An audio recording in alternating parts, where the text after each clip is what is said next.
Alright, so in this video now, we will going to do a sample ordering using POS system. So, shall we say, yung offline na mga customers, no? Pumunta sa tindahan mo. So, we're going to try to scan those codes na na-input na natin dito sa ating system. So, we're going to order, so example, yung customer mo sa physical store mo na pumunta na sa cashier or doon sa ano mo, na you're going to, magbabayad na siya ng mga, yung mga paninda na binenta mo na binili niya. So, ito na yon. Then, you can now use the POS system nitong clubs, yung Cosmic Club Store account mo para i-record itong mga in-order ng customer mo sa tindahan mo. So, this is for offline store or doon sa store mo talaga sa physical store. Yung kanina, nag-sample ordering tayo para na yun sa mga online customers mo.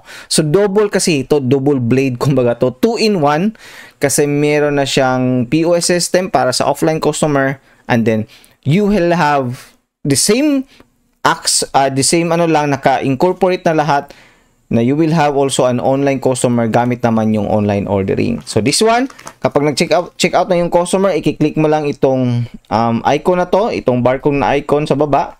And then since cellphone ang gamit natin, so you can change scanner here and use webcam. Okay, allow natin. And then i-check mo yung always use your webcam to scan barcode para palaging mag-open yung scan kung ito yung gamit mo. Mag-open yung webcam ng cellphone mo. So, let's scan this one. Ayun. And then, pumunta na siya kaagad doon sa checkout or sa cart. And then, let's click this barcode icon again para mag-open ng webcam. And then, let's try to scan this one. Itong Milo na to. Tingnan natin. Sobrang liit kasi ng Milo kaya medyo hindi siya nakukuha. So again, kapag hindi, ayun, na-scan siya. So nag-item or service, ito kasi isa lang to. Then yung Milo, naging 2 yan, but this is 2 for 6. So 6 item itong Milo. So you can do that one. And then you can barcode scan again, this one. Kasi ito yung gustong bilhin. Ayun, na-scan naman siya. By the way, kapag hindi na i-scan, so i-delete natin tong Wilkins for example ha. Tapos, kapag ka-in-scan mo siya at hindi talaga siya mai-scan, then you can put in the barcode number here sa baba ng webcam. So, this is 48000. So, parang katulad lang din ng mga cashier dyan sa mga grocery store. Inaano lang niya, doon lang tinatype na lang yung barcode para ma-input sa system, sa POS system nila. So, ganun din yung gagawin natin dito. So, ayun na, tapos na. Then, you can click susunod dito. And then, there you have it.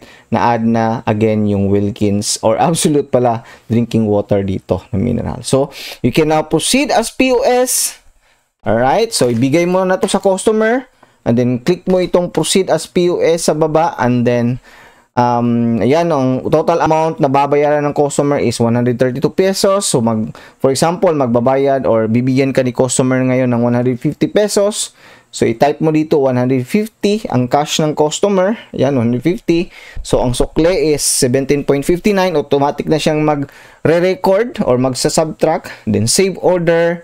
Then, kunin mo na, ibigay mo na, ipack mo na ito. Tapos, ibigay mo sa customer. And then, larga na. Alright? So, ang kagandahan kasi dito sa POS system is meron tong reporting, itong insights. So, if you go to insights here, you can see now your gross sale within the day. So, kanina, yan yung in-order ng customer, 132.41.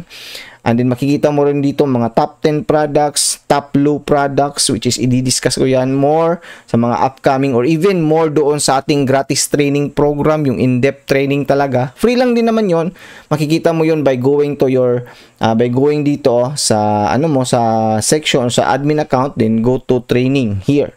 Okay? Ito yung gratis training program. So, mas maraming training ito, an in-depth, mahahaba.